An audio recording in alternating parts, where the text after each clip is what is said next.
Hello and welcome to video lecture series in political science. Today we are going to discuss chapter 3 titled as US Hegemony in World Politics from your textbook Contemporary World Politics. For understanding, we have divided this chapter into 4 parts. So far in the previous part we have discussed what is hegemony or the concept of hegemony, hegemony in international relations.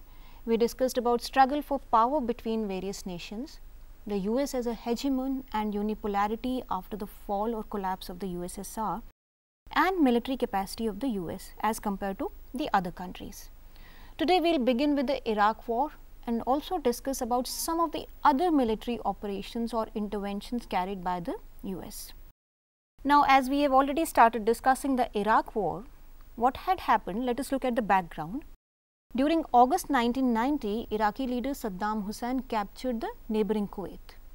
The leaders from Saudi Arabia and Egypt asked Western countries to intervene. The United Nations asked Saddam Hussein to quit Iraq, but Saddam Hussein refused to do so. After a series of failed talks, it was decided by the UN to liberate Iraq by using force or by sending military. A coalition military force of more than 34 countries was led by the United States that fought against the Iraqi forces to liberate Kuwait. As you can see, Kuwait in the map surrounded by Saudi Arabia and Iraq. And the 34 nations, this particular map shows the nations that were part of the coalition force in the Gulf War, the countries which are blue in color. And you can see Pakistan and Afghanistan and Bangladesh, all 3 neighboring countries of India were part of this coalition force. Although Saddam Hussein had remarked this war that it will be a mother of all wars, he was so confident of his win, but after 42 days of relentless attack by allied coalition, both in air and on ground, the Iraqi forces were quickly defeated and they were forced to withdraw from Kuwait. The then US President George Bush declared a ceasefire on February 28th. By that time, Iraqi forces in Kuwait had either surrendered or they had fled. Now look at some of the pictures of war. This is an air attack being carried out during the Operation Desert Storm. You can see these fighter planes attacking the targets below. Now this is called as the highway of death, and you can see a large number of vehicles all strewn around which were attacked by the coalition US led forces. These are some of the bodies of the Iraqi forces. In this picture you can see US soldier walking past the deadly remains of Iraqi soldiers. The United States and the United Nations gave several public justifications for the involvement in this conflict. The most prominent justification was the Iraqi violation of Kuwaiti territorial integrity. That is, Iraq had violated the territorial integrity of Kuwait. That is, it should not have entered. However, although it was a UN operation, yet it was dominated by the US. It became clear to the world during the first Gulf War that American military capabilities and technological advancement is far more superior than that of any other nation in the world. This war was touted as a computer war. Why? Because the US used smart bombs that were computer guided and they rarely missed the target. The entire world watched this war live on their television sets at home, as if a war related video game is being played. Later in January 1993, Bill Clinton, William Jefferson Clinton of Democratic Party became President of the United States of America. Despite winning the Gulf War, the senior George Bush lost the presidential election. In comparison to George Bush, Bill Clinton raised domestic issues during his election campaign for the president. Bill Clinton won 2 consecutive, which means 2 times in a series, elections and remained president of the US till 2001. During the Clinton era, America remained engaged more with its internal affairs as compared to getting involved in the international issues. The American foreign policy during these years focused more upon the soft issues like promotion of democracy, environmental negotiations, negotiations on the world trade system, international peace, etc. These are called as the soft issues, rather than concentrating on hard politics, which is involving issues of military might, war or intervention. But even in the soft areas, the US dominated other countries and had its own way. Moreover, one can also say that these years did not remain very dry in terms of hard politics. There were occasions during which the US military was involved in conflict resolution, or the US used force or military power in certain areas or in certain regions. One such instance happened during 1999, when the joint forces of NATO countries led by the US bombarded the targets in the Federal Republic of Yugoslavia during the Kosovo War. Now, what was this war? This military operation was not authorized by the United Nations. It was also the first time when the NATO used military force without the approval of the United Nations Security Council. The force was also used against a sovereign nation that did not pose a threat to any of the members of NATO. As you can see in this map, Kosovo is a small province surrounded by Macedonia and Serbia on the other hand. This is former Yugoslavia, which was broken down into 6 independent nations. This attack came in response to a new wave of ethnic cleansing launched by the Serbian forces against the Kosovo Albanians. The NATO carried out air strikes against the Yugoslavia with the bombing of Serbian military positions in the Yugoslav province of Kosovo. This operation continued for about 2 months, and on 10th of June, NATO raid ended when Serbia agreed to a peace agreement calling for the withdrawal of the Serb forces from Kosovo and also agreeing to station NATO peacekeeping forces or troops in its territory. Yet another significant US military operation happened during the Clinton era. Now, this time it was in response to the attack on the US embassies in Nairobi, capital of Kenya, and Dar es Salaam, the capital of neighboring Tanzania. What happened on 7th of August 1998, the embassies of the US in the East African cities of Dar es Salaam and Nairobi were bombarded, simultaneously killing thousands of people. 7th of August was the 8th anniversary of the arrival of American forces in Saudi Arabia, and these bombings were widely believed to have been carried out in revenge or taken as a revenge action by Al-Qaeda, an Islamist terrorist organization influenced by the extremist Islamist ideas. It brought Al-Qaeda and its members, particularly Osama bin Laden and Ayman al-Zawahiri, to the attention of American government for the first time. Look at some of these pictures of the attack that was carried out on the US embassies in Nairobi and in Dar es Salaam. This is the rescue operation which is going on after the attack. This is the remains of the building of the US embassy, as you can see in the picture. Now, within a few days of attack on the US embassies, in response to the bombings, President Bill Clinton ordered Operation Infinite Reach. What was Operation Infinite Reach? It was a series of cruise missile attacks on Al-Qaeda hideouts and targets in Sudan and Afghanistan.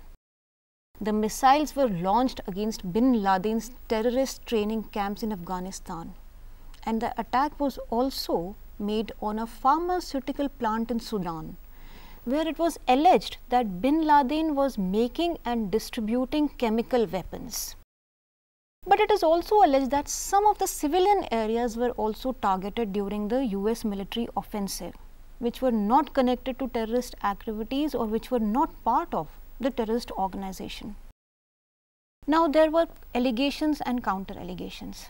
But in the course of time, something unimaginable happened on 11th of September 2001, which is also popularly called as 9/11. What happened? That day, around 19 hijackers from different nationalities hijacked 4 commercial planes shortly after taking off from various airports in America. And what did they do? The Al-Qaeda terrorists who had hijacked the passenger planes carried out coordinated suicide attacks by hitting the World Trade Center in New York City. Both the North Tower and the South Tower of the World Trade Center were attacked by the two hijacked planes within a gap of 15 minutes only.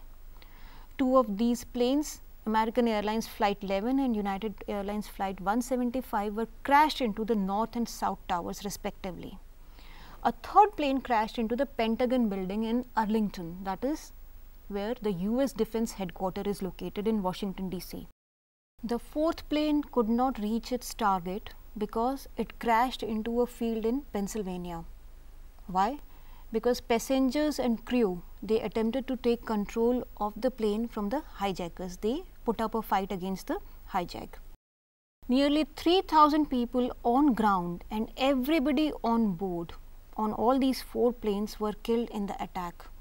These are some of the pictures of the attack. As you can see, one of the tower has already been attacked and the second plane is going to hit the other tower. These are the two World Trade Towers which were attacked. This is another side of the picture. These are the mangled remains of both the towers after they were completely destroyed. This is the picture, an aerial view of the Pentagon. As you can see, the building is in the shape of a pentagon and one of its side has been hit by one of the planes. And this is the place where the plane had hit the Pentagon building.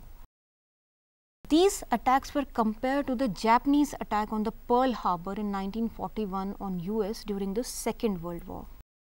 America had never been attacked like in this manner in last many decades. In terms of lives lost, this was the most severe attack on American soil since the country was founded in 1776. The world was shocked to see the pictures and the scale of devastation that has happened after these attacks. How did the US respond to these attacks? The US responded to these attacks very aggressively. George W. Bush Jr. was the president of US at this point of time.